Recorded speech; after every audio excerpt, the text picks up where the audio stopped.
oh, this is an actor to watch. For that, Landry. That's right! They got this role that changed everything. Oh my gosh, they're bringing it back. Oh, what you doing, Nemo? Really? What you doing? What are you doing, mister? Hi, I'm Kayla Kunke. I'm a Canadian actress who's based in Toronto. For today's video, I wanted to take a look at Jesse Plemons breaking down his most iconic characters. GQ likes to do this video series where they break down actors' most iconic roles or characters that were in iconic movies. And Jesse right now is doing press on Begonia. Jesse Plemons is somebody who has had a very long career. He has been acting since he was a kid. It should be interesting to see which roles they deem as his most iconic. I feel like I'm going to be seeing Breaking Bad on here, probably Black Mirror, maybe some roles that he's also done with his wife since they have worked together a lot. And of course, I'm sure he'll be doing his new film. I definitely haven't seen every single one of his films and TV shows because he has been working for a very long time, but I've seen a lot of his work and he is somebody that I love to watch. I think he's an incredible talent. I do believe he's going to have an Oscar one day. He's one of those actors who's really good at playing real people, but also he's been in films with directors who have a very unique style. They have their own kind of film signature, and he's always able to match those styles, even if they are a little zany, maybe quirky, different, but yeah, really great actor. So I'm excited to see him break down his roles. Breaking Bad.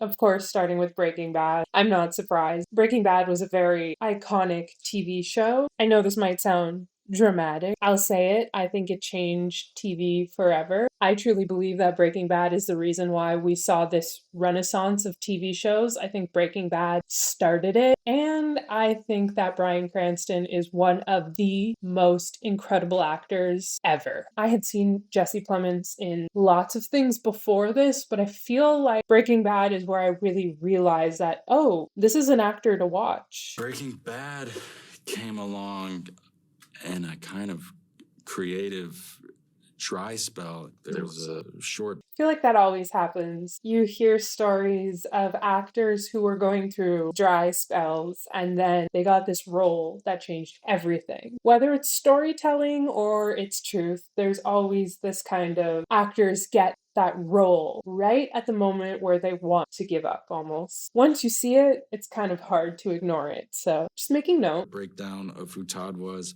looks innocent and innocuous enough, but he's got something to hide. I went and did the audition and was honestly just happy and didn't even really care because it was fun. I think that was the only time I read. Got the call that I got it, and I'd be flying to Albuquerque, and then landed in Albuquerque, and I think had maybe a week or two before I started shooting, and watched the show from start to finish. And so I was meeting Bryan Cranston and Aaron Paul just like in the thick of my fandom for the show, and it probably, actually worked for what I was doing. I remember talking. Yeah, that can be tricky sometimes with TV acting, is stepping onto an already developed set. These characters have already been living in this world. The show has already been playing. So there's always that kind of added layer when you walk onto a set of a well-received, a popular show. It's always just a little bit more intimidating than a show that you are helping to build from the ground up. So I remember talking to one of the other actors that was in those scenes after the fact. I had no idea what was coming next, but I was convinced I had just completely messed up the whole trajectory of Todd with this introduction scene. It's crazy what you can convince yourself of. But I was really nervous. Sure. I'm stepping onto this show that people love so much. I had zero information. It was all really vague, and because I wasn't a regular at this point, it was a really kind of unnerving experience to try and get some information out of the writer. That's can be a difficult thing with TV acting. See, with film acting, you'll already have the full script and have read the full script before even stepping foot on set. So you will already know what your character's about to go through. You'll know where they are in the story. You'll know what information they have, what information they don't have. With TV, it can be a little bit more intimidating because you don't necessarily know how your character is going to develop. You'll hear stories of actors who didn't know that their character was going to die until they're at a table read, going through the script, reading what they're about to work on. But the freedom is you can help build that character. You can really develop that character with the writers, with the director. And it's why you hear stories all the time of characters, of actors who were supposed to be on a show for 1 or 2 episodes. And then the writers or the audience fell in love with them and they expanded on that character. I'm not surprised to hear that he doesn't know what is to come. And if you have watched Breaking Bad, I think he's talking about his most jarring, we'll say, scene. The scene where you realize just who Todd really is. Which they never gave me, but they would look at me kind of in fear. And I had no idea why. And then eventually I got the script for the train heist episode and understood why they were looking at me like that. We'd done the sequence leading up to Todd shooting the kid. Vince was directing that episode, Vince Gilligan. He must have just seen how desperate I was and just asked him if he could give me anything, any information. I was like, how can he do this in such a cavalier way? In his way, he gave me a scenario. He said, so, when you're driving and, you're on a narrow road and say a raccoon runs out in front of your car. If you swerve to the right, you go into the ditch. If you swerve to the left, you go into the oncoming traffic. So what do you do? That's just a great example of how filmmaking or bringing these characters to life is such a collaboration. When you're in a scenario like that where you don't agree with what your character did, which you will find a lot because every individual is different, and especially when you're playing these kind of roles, you are trying to relate to somebody who might not be relatable. To hear that his director brought in a story that anybody could go through, a choice that anybody and a lot of people have had to make, and to know that that's his jumping off point, that's how he can justify what his character had to do. And again, just shows how much of a collaboration that this work is. That was it. That was truly the foundation for Todd for that first season. Eventually, once I had kind of settled into it and took that little scenario as much as I could, it became a lot of fun because it was kind of all instincts and, it seems like such a simple story, but actually was exactly it was all I really needed to hear in that moment. Dark, but very helpful. Killers of the Flower Moon. Killers of the Flower Moon, the book goes a little deeper into who Tom White was, and then I also received the most incredible research packet from the Scorsese camp. It was just like...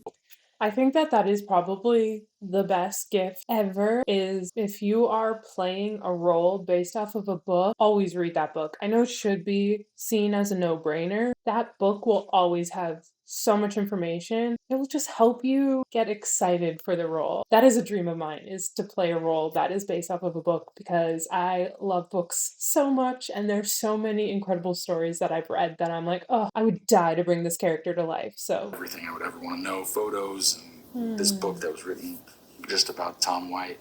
I guess the thing that I sort of had to confront in that part was my own kind of mythologizing about Texas Rangers, because Tom White was kind of the exception to the rule in terms of the Texas Rangers. The lore in the South, which most of them sort of started themselves, they're the good guys. Not to say that there weren't, but there's a pretty dark history to the Texas Rangers. Yeah. I read a complete history of the Texas Rangers, and really the effect that it had on me was it just made me admire him that much more to have been a part of this, group. See, this is one of the reasons why I think that movies are moving too quickly. Kind of scares me with how quickly some films move. Because he is playing a real person, there are less liberties, so to say, that he could take while portraying this character. With films moving so quickly, sometimes you can't do the depth of research that you need to, or that you even want to be able to give a character, especially a character who is a real life person, to give them the justice that they deserve. When I hear that movies have such a quick turnaround, it can kind of scare me, because developing and looking into and realizing who you're playing is what brings the character fully to life, is what makes them so much more than words. I do sometimes wish that the industry wasn't moving as quickly as it is, and that actors were given more time more often to develop their characters, especially at the lower levels, I will say. That is, though, the luxury of working on a big set. And to have had such strong morals in that time, not that he didn't have his faults, but he was a very morally driven man, truly, a servant of justice. To get to, at that age, work with those four greats. Honestly, that should be noted, and I like that he's talking about this, because he has worked with some of, if not the best actors and directors, and working with greats will always make you better. Getting to work with people like Joaquin Phoenix and Leonardo DiCaprio and Bryan Cranston, you can only grow. He has worked with some incredible people. I think that does speak to his talent. PTA and Philip Seymour Hoffman and Joaquin Phoenix and Amy Adams, to kind of just get to be a fly on the wall and watch and occasionally pop in and try and, hold on was something that, again, was a huge turning point, just to get to sort of peek behind the curtain and see these amazing artists figure a scene out. Civil War. That came on the heels of me wrapping this miniseries I did in Austin called Love and Death, and then shipped the family out to Atlanta for Kirsten to start shooting that. An actor fell out. Kirsten was like, Jesse's here. Why not him? So I read the script, met with Alex, and even just reading the script, when that scene comes, there's just a really drastic, evident shift in the whole tone. And I mean, it's like heart-pounding even to read. And so it felt like I knew I wanted to do it, to get to be in another film with Kirsten where she was the lead. And his wife. Again, I had a conversation with Alex where we talked a lot about different moments in history where, horrific massacres like this had taken place. We talked about, Vietnam. I was reading this book that a friend of mine had recommended. It's a series written by a military psychologist. One of them's called On Combat, and one of them's called On Killing, and really interesting. I don't know if I'd recommend it unless you're doing something like what I was doing. Sounds like a lot of his prep involves reading. Find that interesting. It's just sort of getting into that sort of psychology. And then I was fortunate enough to have a little bit of time with Ray Mendoza, who's the military supervisor, and that was my biggest concern, was making sure I looked as if I knew what I was doing with the gun. And he served time in Iraq, obviously, and gave me a really quick sort of boot camp, and he was really helpful to me in sharing stories and his experience and all of that. This idea that this outfit, might have in the beginning started out looking, a little more. Another example of how so much more goes into prepping for a role and how so much more detail is involved in becoming a character. So much more matters than just words on a paper. The costume helps you inform who that character is. Being able to look natural with your prop is so important, because the minute somebody can clock that that's a prop you're holding, it shatters the whole illusion and it takes you out of it. You see that with guns, you see that with smoking. These are all things that are important. Not just because your script is telling you that your character is doing it, but this is helping to build that world. The minute you look like you're fumbling or unsure, we no longer are watching your character, but we are watching you, and it takes you right out of it. A lot of the time, actors only ever really focus on their lines. It's really important to hear this kind of stuff. Buttoned up, proper military garb, but we're talking about apocalypse now and these soldiers that have just been out for too long, and because it was that one scene, wanting to find some way of showing the idea that, he might have picked something up at one point or another. I've never needed a shower more than after shooting that scene.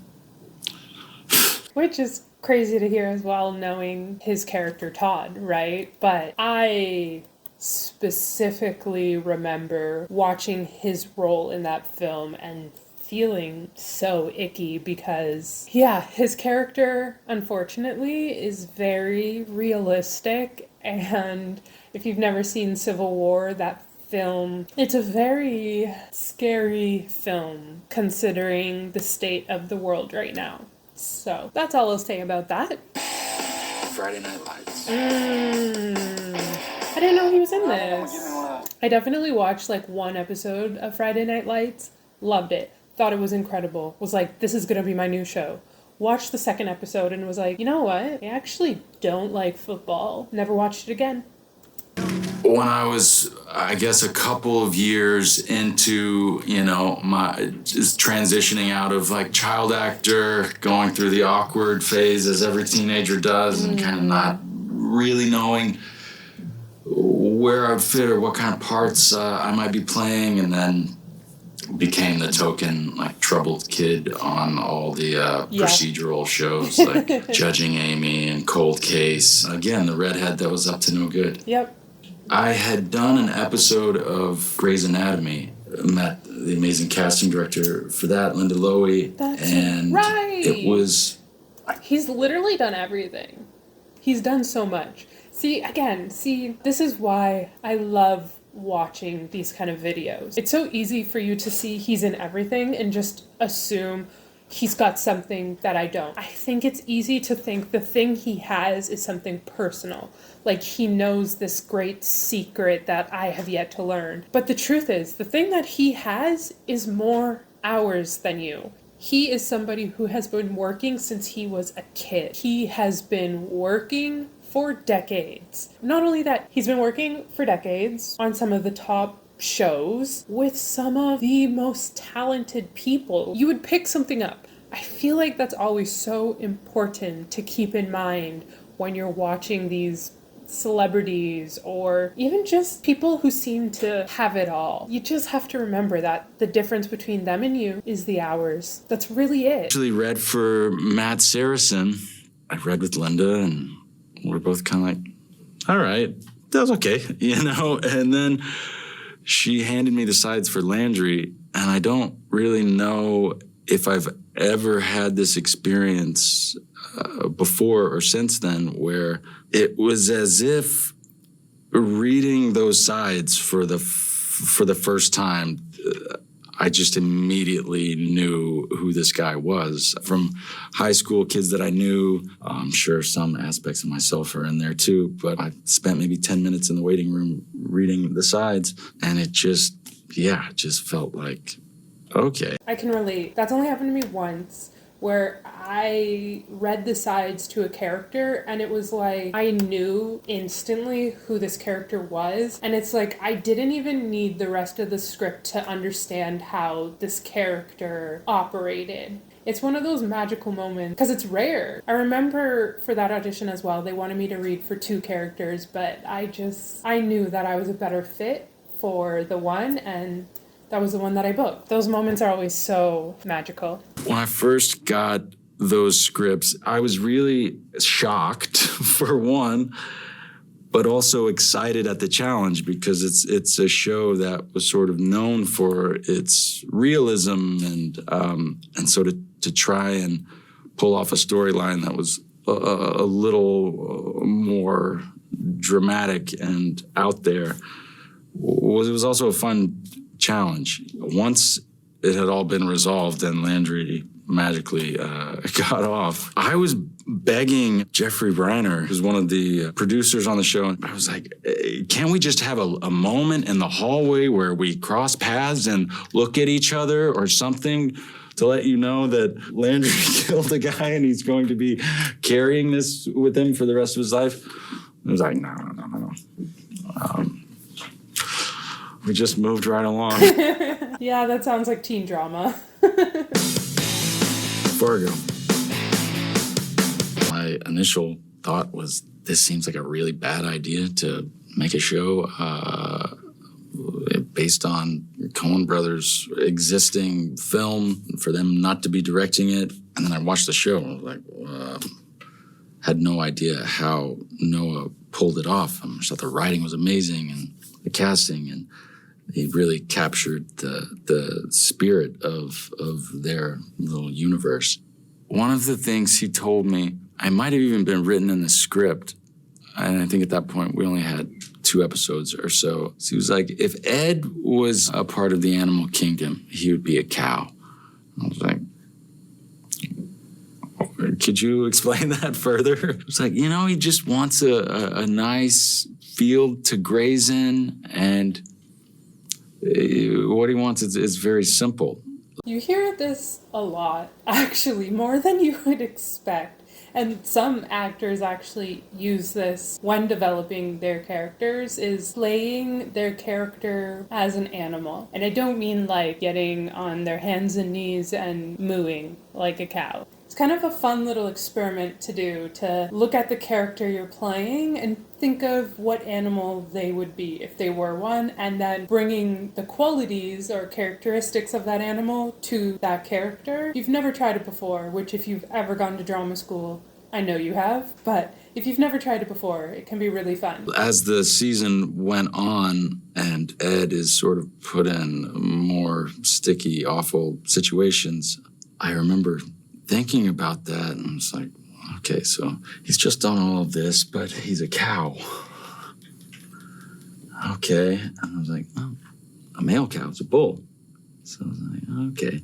And so it was fun. It was really fun taking such a sweet, true character that really just bought the whole concept of the American dream, hook, line, and sinker, and that's all he wanted. To just run him through the ringer like that was a lot of fun to play, and really tragic. And then, yeah, that actress and that show, turns out she's pretty great. And, he's talking about his wife there. Super cute. I noticed that for almost every single character or role project he's talked about, he's brought up the word fun. I have said this time and time again. If you know me in real life, you know my favorite thing to watch on screen is when somebody is having fun. I love it. You can have fun in so many different ways in a role. You can always tell when somebody is enjoying the work that they're doing, and I find it so much more enjoyable to watch. Black Mirror. Again, I think when that was presented to me, I watched them all, not back to back, because you have to be a lunatic to do that. But I mean, I remember watching that first season. Daniel Kaluuya, that whole episode, and his performance really blew me away. And the Bryce Dallas Howard episode felt like way too close, even at that point, to our reality. And then I had a conversation with Charlie and Annabelle, and just felt like, well, this person is obviously brilliant, and it felt like such a unique, rare opportunity that wouldn't come along again, and to get to sort of play a real version of a character, and then also this sort of shadow side fantasy of what he would like to be was just a lot of fun. Helmsman Packer. Take. Like Mike? Oh my gosh. Oh my gosh, they're bringing it back. Oh, I feel like Mike was the first film that I might have become obsessed with. So, when I was a kid, I can distinctly remember watching a film and then becoming so obsessed with it that I would only watch that film. I would literally come home from school and watch that film over and over and over again. And Like Mike was one of those films. Oh my gosh. I would watch them and act them out, pretend that I was acting with the person on screen. Yeah, I mean, it came to no surprise when I then told my family that I wanted to be a performer and wanted to pursue acting. Yeah, Like Mike is, this is bringing all the feels. I've never thought about Ox the Bully as iconic, but thank you. I was about 12 years old. At that point, I had been acting for quite a long time. 12 years old and had been acting for quite a long time. You just can't compare. This is why you just can't compare your journey to anyone else's, because everyone's journey is so different. I was working some in Texas and in LA. I had had some really fun opportunities. And I had also was kind of, I guess, the red hair. I was kind of token bully number 1 through 4. It was sort of the I do remember him playing a lot of bullies. I do remember that. The pinnacle of my bully career at that point. The adult actors in that were all amazing. Eugene Levy and Crispin Glover. But then to get to shoot at the Forum and to get to meet all the NBA players, and at lunch to get to, play basketball on the floor of the Forum was just crazy. And then there was a motorized scooter sequence that was just a dream for a kid. One moment I remember from Like Mike, it was a day when we had a ton of extras at the Forum, but this was the height of Bow Wow's, fame. I don't remember who it was. Maybe it was an AD or something. He was like, "Hey, come over here and just walk in behind Bow Wow to the stadium." I did, and obviously walking in behind him, the whole place just erupts, and it's like the Beatles are walking in, and just like tears, and it was all so surreal. And like the 4 of us main actors, it was like our little class in a school year. We did all of our homework together, and it was just so much fun. It was great. See, I mean, how could that not be fun as a kid? Working with Bow Wow when he was at the height of his success. And I mean, Like Mike is an iconic film that brought me back. Begonia. So, Begonia, where to start? True. Begonia is a very strange film, but I will say, as outlandish and non-relatable as his character is, I watched him and fully believed I recognized people in him, if that makes sense. I had such an incredible time working with Yorgos and Emma on Kinds of Kindness, and it felt like another opportunity akin to I'm Thinking of Ending Things that just sort of exists in its own realm entirely. And I remember looking for films to watch before I did Kinds of Kindness, just for some inspiration. I was like, no, that doesn't quite get it. I think I watched some David Lynch shorts that kind of felt like it.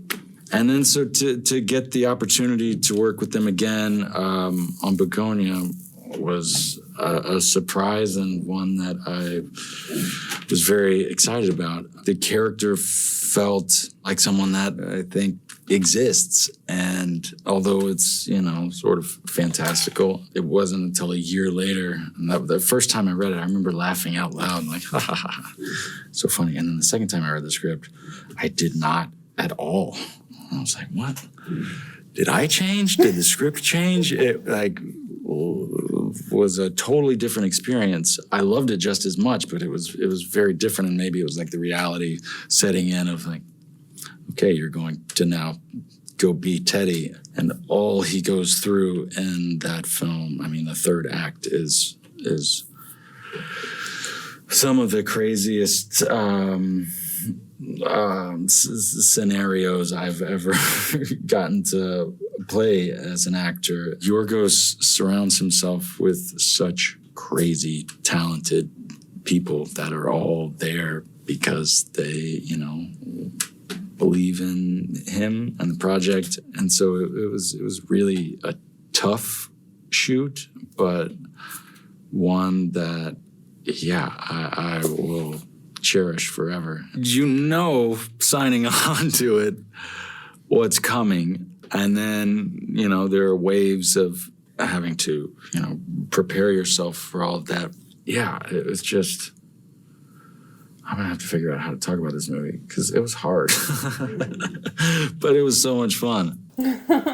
Yeah, definitely strange film, but I do find Yorgos' films very in their own lane. And it's funny, actually, that he brings up David Lynch, because I get that, because David Lynch, there's no one out there who's like David Lynch. David Lynch very much had his own style, his own signature on his films, so I can definitely see that with Yorgos' films as well. So yeah, that was so interesting, so fun, and I love hearing about his process, and you can tell that he goes into depth with each role that he's playing. He likes to read to help get his bearings on a role, and it sounds like he likes to have fun on set, which, I mean, what else can you ask for, right? Oh, that was so interesting. I'm so excited to see his career just keep going, and I said it before, I'll say it again. I believe that this man will have an Oscar at some point. I really do. He is so talented.